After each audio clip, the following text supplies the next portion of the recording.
안녕하십니까. 세금 제도의 계획에 대해서 얘기를 하고 있는 유금현입니다. 지난 시간까지 이제 이런저런 얘기를 많이 했습니다. 세금 제도의 개혁, 또뭐 어떻게 세금을 부과할 것인가, 또 뭐 우리가 어떻게 법을 바꿀 것인가, 등등 이런 예시도 들었었고. 그래서 그 부자가 되고 싶은 것 책의 부록으로 두 번째 나와 있는 그 세금 제도의 개혁에 대하여 해서 6장까지 이제 했는데, 이제 7, 8, 9장 나왔습니다. 7, 8, 9장 마저 하고, 오늘 이 시간에는 7, 8, 9장을 마저 하겠습니다. 7장은 이제 무슨 내용이냐면은 이제 세금 제도를 우리가 이제 바꿨다고 가정을 해봅시다. 이제 수입에 대해서 하는 세금은 다 폐지하고 지출에 대해서만 세금을 부과한다라고 이제 바꾼 상태라고 가정하고 하면은 이제 우리나라에 통용되는 돈의 개념, 돈은 이제 딱 두 개가 되겠죠. 현금하고 이제 카드는 뭐 신용카드, 체크카드 있겠지만 카드라고 치면 현금과 카드 두 종류가 있습니다. 그리고 이제 상품권이 뭐 지역화폐 다 폐지하는 걸로. 폐지하지 않으면 어떻게 되냐면은 가령 경기도가 지역화폐를 1조를 발행하겠다라고 하면은 조폐공사에 가서 1조를 현금을 주고 1조 원어치 지역화폐를 이렇게 종이로 된 거를 받아오겠죠. 돈과 돈을 바꿨으니까 세금이 안 붙죠. 그냥 달랑 받아갑니까? 그게 아니죠. 이것도 돈의 역할을 하기 때문에 은행을 통해서 나가야 되는 게 정상입니다. 그러면 현금을 인출하는 것과 똑같은 경우이기 때문에 1조에 대한 20%, 2천억을 경기도가 세금을 내고 지역화폐를 가져가는 게 맞게 됩니다. 그러면 2천억이 세금이면 1천억은 국고로 가고 1천억은 다시 경기도로 가겠죠. 그럼 경기도 거기 산 거니까 경기도에 있는 은행에서 찾겠죠.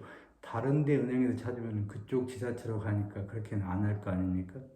그럼 이제 결과적으로 경기도는 지역화폐 1조 원을 발행하면서 1천억 원을 다시 자기가 가져갔으니까 세금 부분에 국가에 1천억의 세금 10%를 내는 거죠. 근데 그렇게 하는 것이 이제 이 모든 논리에 맞게 되는데 그렇게 안 할 겁니다. 1천억이라는 세금을 내고 1조, 그러니까 엄밀히 말하면 9천억 원어치 지역화폐를 가져가는데 경기도 입장에서는 손해라고 느끼겠죠. 그래서 아마 안 할 겁니다. 백화점 상품권도 마찬가지죠. 백화점이 상품권을 발행한다고 하면은 현금을 내고 바꿀 때는 세금이 안 붙지만 은행에서 찾아갈 때는 은행에서 찾아가도록 해야 됩니다. 그렇지 않으면 거기에 또 꼼수를 부리게 되죠. 가령 이렇게 되죠. 상품권은 세금이 안 붙는다더라. 그럼 모든 국민이 돈을 다 상품권으로 바꿔서 써버립니다. 인간은 그런 존재라고 분명히 얘기했습니다. 그렇기 때문에 상품권이 지역화폐 이런 거 다 폐지하는 게 이제 낫죠. 생활을 우리 단순하고 간소하게 해야 되는 게 아닙니다. 복잡하면 복잡할수록 문제가 발생할 소지가 커지고 문제가 발생할 소지가 커지면 머피의 법칙에 의해서 반드시 발생합니다. 우리가 생활을 잘 알고 있어요. 이제 세금들을 바꿨다고 가정하면 현금과 카드 두 종류가 남죠. 근데 이제 카드는 뭐가 문제가 있냐면 카드는 이제 국가에서 관리하는 게 아니기 때문에 각 사기업들이 카드를 발행해서 이 서비스를 제공하죠. 그러면서 수수료라는 것을 받아갑니다. 그러면 카드를 쓰면 이제 이중이 되는 거죠. 국가에 내는 10%의 세금 플러스 카드 수수료. 가맹점이 카드 수수료를 내게 돼 있지만 실제로는 가맹점이 냅니까? 그게 다 소비자한테 전가되죠. 현실은 현실대로 봐야 됩니다. 그러므로 그럼 세금을 두 번 내는 거죠. 그러므로 카드 수수료를 폐지해야 되죠. 그럼 사기업들이 카드 수수료를 폐지하면 이윤이 안 남으니까 카드를 안 할 거 아닙니까? 그럼 이제 카드를 국가에서 관리해야 되죠. 국가에서 현금처럼 국가에서 발행하는 신용카드. 그건 수수료가 없죠. 국가에서 서비스로 공익을 전체를 위해서 하는 거니까. 카드 발급하는 수수료 얼마 나옵니까? 카드 한 장 플라스틱 뭔가 1,000원도 안 할 거예요. 정보는 다 데이터베이스로 컴퓨터에 들어있으니까 컴퓨터 시스템 갖춰져 있고.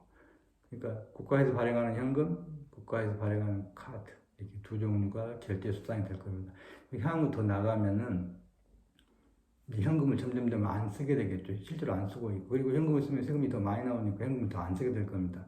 현금은 잃어버릴 수가 있으니까 잃어버리면 허공으로 날아가 버리죠. 국가의 부가 사라집니다. 그리고 나중에는 이제 카드만 남게 되고 그러면 국가에서는 이 시대에 맞춰서 전자화폐로 가는 것이 맞다고 봅니다. 디지털 화폐. 비트코인 하자는 얘기는 아니에요. 가령 우리나라에서 돈을 비트코인으로 했다고 가정합시다. 이제 앞으로 대한민국 모든 돈을 비트코인으로 간다. 전 국민은 자신의 재산을 비트코인으로 바꿔주겠다. 오늘의 가치에 오늘 한다고 하면 오늘 가치에 맞춰서 딱 바꿔줬어요. 비트코인 한 개에 뭐 5천만 원이라고 하면은 1억 재산을 가진 사람 비트코인 두 개를 주는 거죠. 뭐 0.00001 단위로 이렇게 결제할 수 있으니까. 그러면 이제 어떤 일이 벌어지냐면은 비트코인을 사고 팔 일이 없어지죠. 내 재산이 비트코인으로 있어요. 내가 거래소에 가서 비트코인을 주고 또 비트코인을 또 삽니까? 아무도 안 하죠. 비트코인이 국가의 돈이 되는 순간 우리는 비트코인을 사고 팔 일이 없어집니다. 내 5만 원짜리가 있어. 내 5만 원짜리 들고 은행 가서 하고 어디 딴 데 가서 5만 원 줄 테니까 5만 원 내 5만 원 돈을 5만 원 주고 돈 주고 사겠어. 그래서 아무도 없잖아요. 은행 가서 바꾸는 것만 하지. 자, 다시 한번 봅시다. 내가 5만 원짜리 돈을 가지고 가서 5만 원짜리 돈 주고 삽니까? 아무도 안 하죠. 마찬가지로 비트코인이 국가의 화폐가 되면 아무도 비트코인을 주고 비트코인을 사지 않게 됩니다. 그게 가상화폐의 문제점이죠. 가상화폐가 화폐가 되는 순간 아무도 그걸 사고 팔고 하지 않아요. 근데 지금 사고 팔고 하니까 반대로 말하면 비트코인은 가상화폐는 돈이 아니라는 거죠. 물건입니다, 물건. 그러니까 다시 돌아가서 국가에서 결제 수단은 카드와 현금. 카드는 수수료가 없으니까 사기업에서 하지 말고 국가에서 관리하는 정식 돈이기 때문에 국가에서 관리해야 된다. 국가 카드를 만들어야 된다 이거고. 그리고 향후 현금을 점점 줄이고 이제 완전한 카드 사회, 완전한 디지털 화폐로 가는 사회로 가야 되지 않을까 이렇게 생각합니다. 이제 외국인 경우 얘기했지만 우리나라가 카드가 외국 가서 통용이 안 되는 듯이 외국 카드 우리나라에 통용이 안 되게 하는 게 맞죠. 상호주의에 따라서. 그럼 우리가 비자나 마스터카드를 제외해서 우리나라 카드사들이 거기다 돈을 줄 필요가 없잖아요. 그리고 사기업에서 카드를 없애버리면 그것도 자연히 없어집니다. 그럼 해외에 들어오는 외국인들은 공항에서 임시 체크카드를 충전해서 그걸 쓰면 되고 우리도 마찬가지. 우리도 갈 때는 현금 갖고 가니까 물론 세금 내면 좀 세금이 많긴 하겠죠. 그렇지만 그건 어쩔 수 없습니다. 아니면 저쪽 외국에서도 그런 거를 도입할지도 모릅니다. 우리를 따라서. 거기도 임시 체크 카드를 만들어서 해외 관광객을 유치하려면 당연히 뭔가를 하겠죠. 한국 사람이 미국 가는데 한국에다 20% 세금 띄고 온다더라. 그게 잘 안 오더라.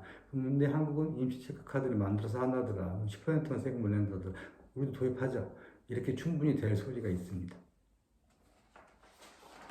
그 다음에 이제 8장. 세금 제도를 바꾸는 방법. 어떻게 세금 제도를 바꿀까? 지난 시간에 그 대통령 후보들에게 이거를 좀 알려주고 싶다 이렇게 얘기했었죠.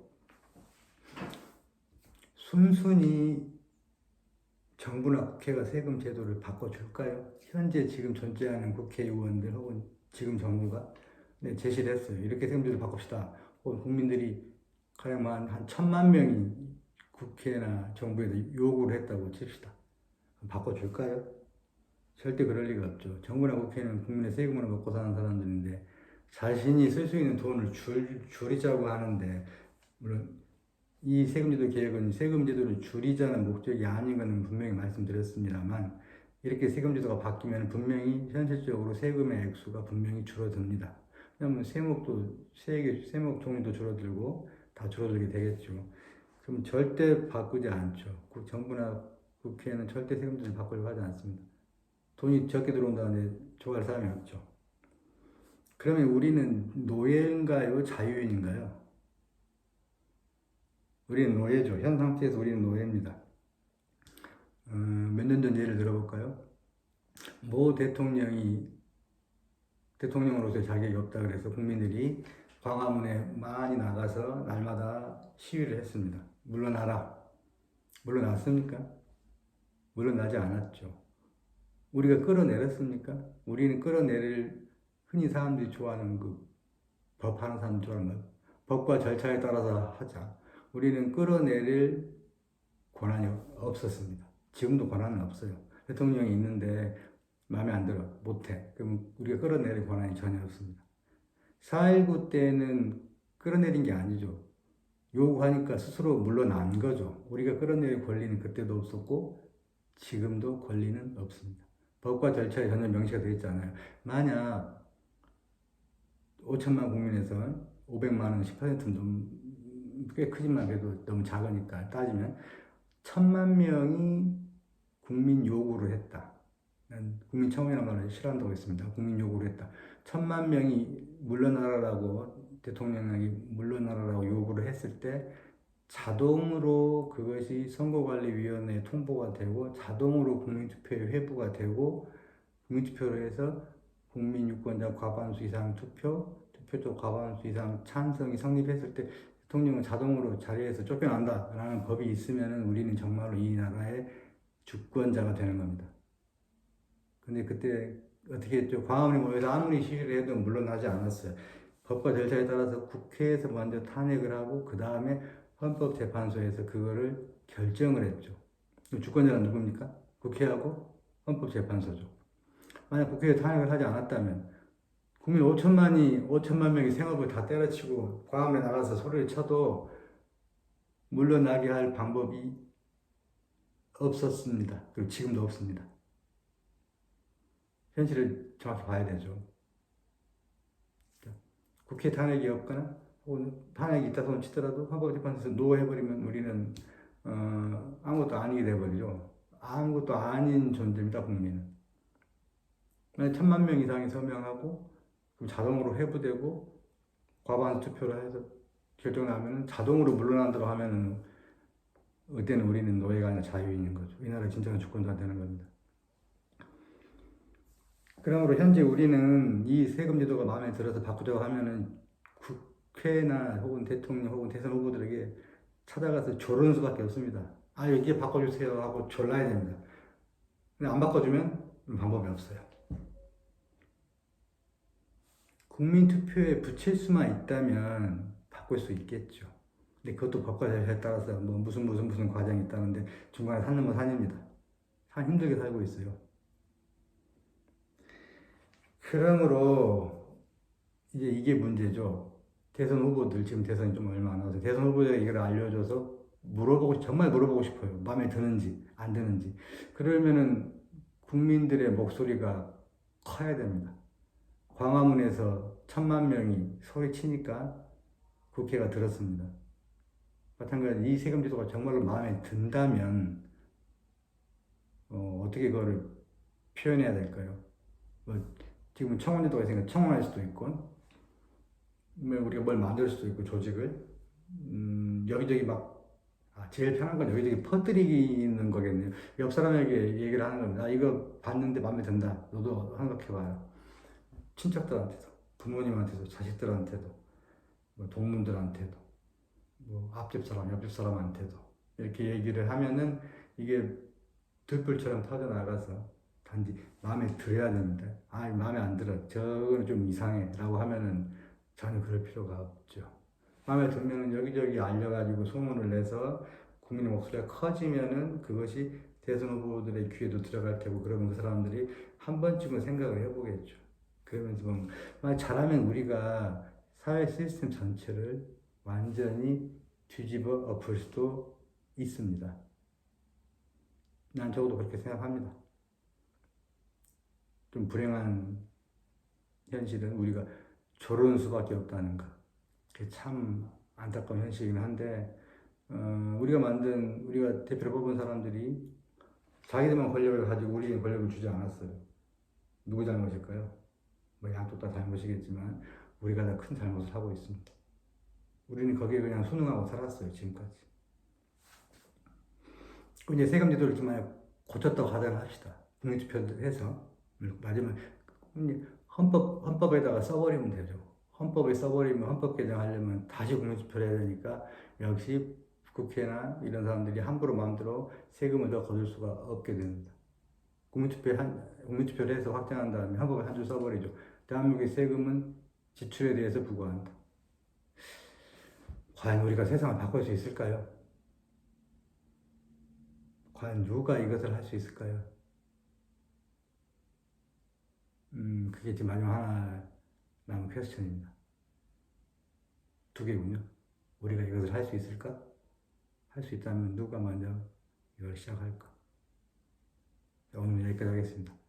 이제 좀 추상적인 내용이 많이 있었는데 이제 다음에 한 번 더 할 거는 예시를 몇 개 들어보고 싶어요. 케이스 바이 케이스. 이런 케이스에는 세금이 이렇게 붙는다. 라는 그런 몇 가지 생각한 게 있습니다. 케이스 바이 케이스로 해서 몇 개 좀 이렇게 예시를 들어서 조금 더 현실적으로 한번 좀 접근해 보고 싶습니다. 오늘은 여기까지 감사합니다.